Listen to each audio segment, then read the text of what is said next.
Shalom, shalom, mishpokah. This is a quick video from Goya Group. We're always striving to find the truth of the faith and the culture of the Abrim, or the Hebrews. The topic we will address here is one that leads to great contention amongst Yisrael, or Israel. Who are the 10 tribes of the northern kingdom of Yisrael, or more specifically, where are the 10 northern tribes today? The short answer is that no one can identify them for sure scripturally. But what can be said is that the texts inform us where they went after the Asher or the Assyrian captivity in the 8th century CE, and where they will be gathered from in the great day of Yah, whenever that will be. It is Africa. As always, we will use 2 to 3 witnesses to establish any matter concerning the word of Yahweh. The first witness is Yeshayahu, or Isaiah, chapter 11. In the first verse of each chapter of Torah lies the historical context. For example, the Nabi we're looking at now, Yeshayahu, looking at chapter 1, verse 1, informs the reader that the vision concerning Yahudah and Yerushalayim that Yeshayahu, son of Amatz, saw during the reigns of Uzziyahu, Yotam, Achaz, and Kezekiahu, kings of Yahudah. Therefore, we know that this Nabi only saw the captivity of the northern kingdom of Yisrael, because there were several kings left in the southern kingdom after Kezekiahu in 686. So he prophesied from Uzziyahu, right here, to Kezekiahu, right here, and all the kings in between.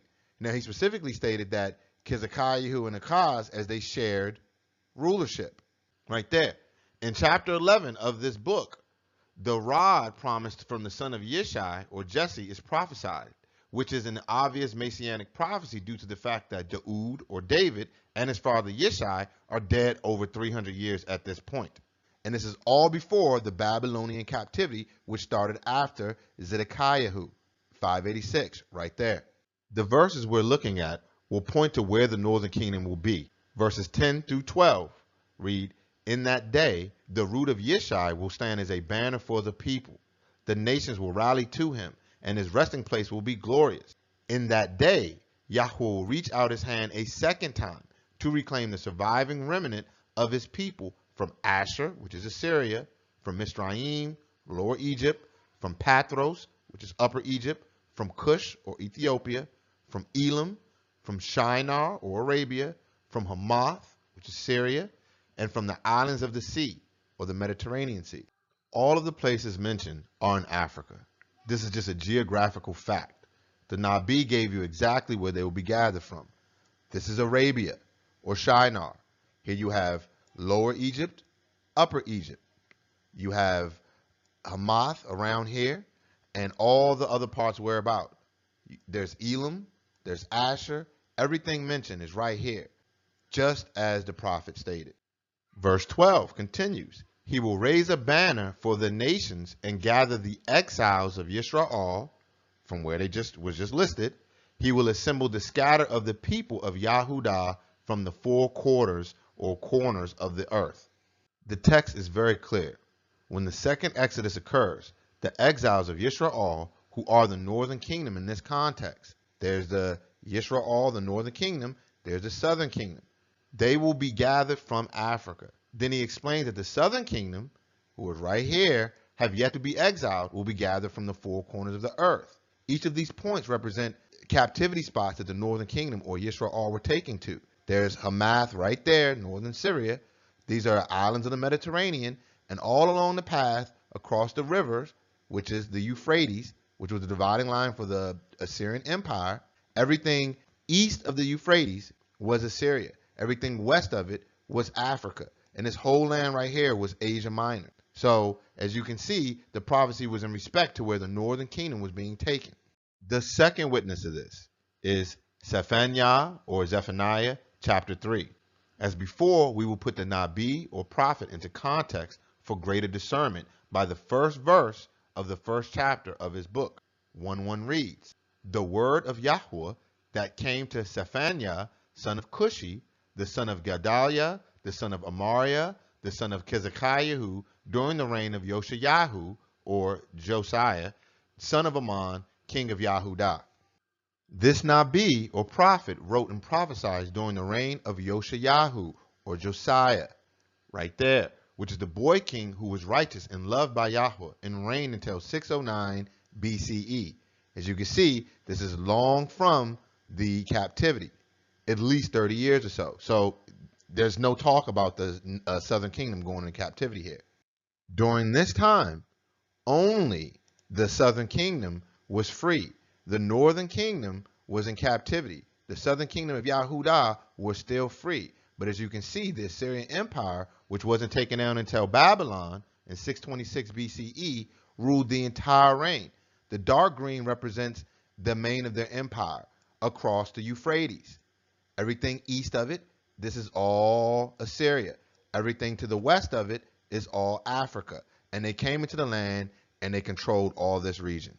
Verse 10 of chapter 3 reads, "From beyond the rivers of Cush, my worshippers, my dispersed or scattered people, will bring my offerings." This Nabi, or prophet, is referencing the dispersed, who are only the northern kingdom at this point in history, and where they will return from. Cush is another name for Ethiopia, right there, which is in Africa. Therefore, the dispersed of the northern kingdom are coming from beyond the rivers of Ethiopia in the day where Yahweh grabs the remnant of his people. From the beyond the rivers is to the west of the rivers of Cush. The Nile, Niger, all of them are rivers of Ethiopia. You have Upper Mitzrayim and Lower Mitzrayim, Libya, and this is Cush, everything else.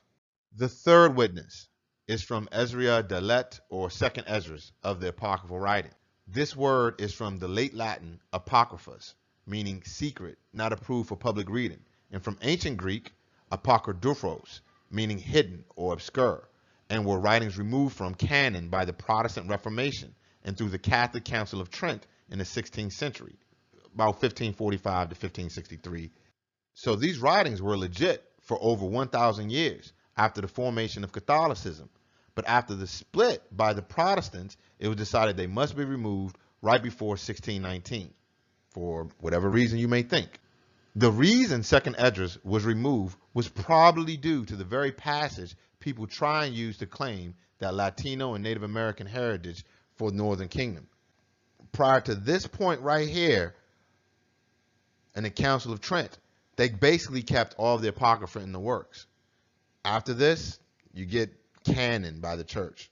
Ezra was Ha-Nabi Amet, or the true prophet in English. After the Nabi Zerubbabel, which means freed from Babel in English, and the construction of the second temple after the Babylonian captivity, as mentioned before. And looking at the first verse of the first chapter of his first book gives the historical context needed for the best understanding.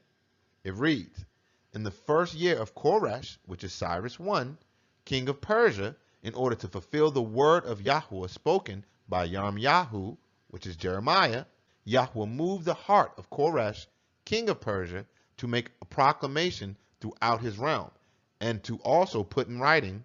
So he goes on and he explains how the southern kingdom will be freed and have to build everything up.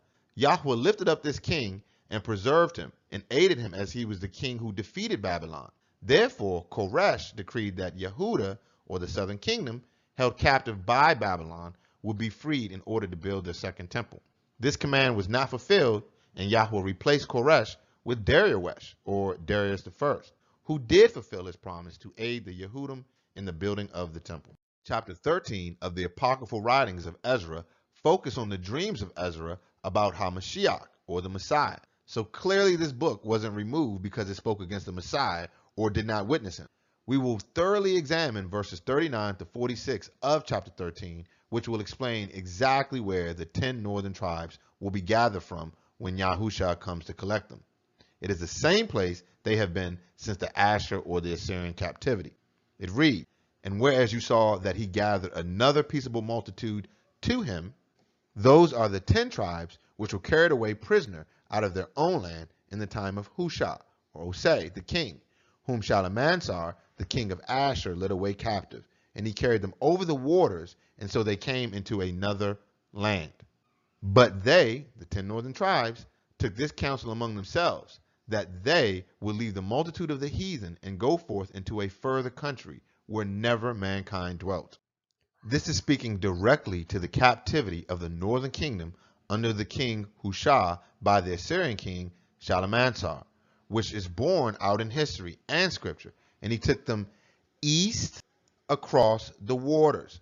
They went east. This is the Euphrates River, which was the natural dividing line for the Asher Empire. To continue, verse 42, that they might there keep their statutes, which they never kept in their own land. So wherever they went there to keep their laws. So it cannot be Native Americans, Latinos, or Native Mexicans, because there is no history of them ever keeping the laws of the Most High, and they do not claim the heritage. And they entered into the Euphrates by the narrow places of the river. For the Most High then showed signs for them, and held still the flood till they were passed over. So they went west and into the Euphrates rivers after going east, which was the opposite direction they came from. Yahuwah held the water still until they passed over the Euphrates River. There are no boats mentioned, nor any journey down the Euphrates into the Persian Gulf and into the Indian Ocean. For through that country there was a great way to go, namely of a year and a half, and the same region is called Arsareth. They went through the country for 1.5 years, not over the ocean or any large body of water needed to reach the Americas. Then they dwelt there until the latter time, and now when they shall begin to come. The northern tribes dwelt where they traveled after they left the captivity of Asher, and where they will be gathered by Yahushua, just as foretold by the two previous Nabim or prophets. They crossed the Euphrates, went for a year and a half through the country, and ended up exactly where the Yoruba and the Igbo people tell you, in Nigeria.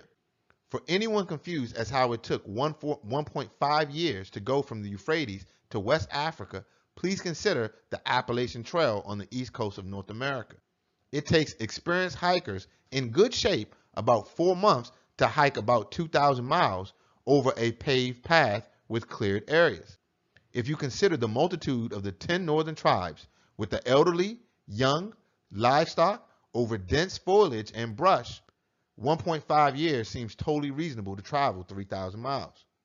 This picture is what some claim those verses state. Now, this makes no sense as it goes against what the Nabim before Ezra stated, and it contradicts what Ezra himself stated in the text. There was no Persian Gulf or no Indian Ocean adventure, no traveling over the water for a year. None of that is mentioned. So in conclusion, according to scripture, the 10 northern kingdoms that will be gathered in the great day of Yah are coming from Africa, and from the mouth of 3 Nabim no less. As always, please do not take our word for it, but rather seek the matter out for yourselves. Shalom.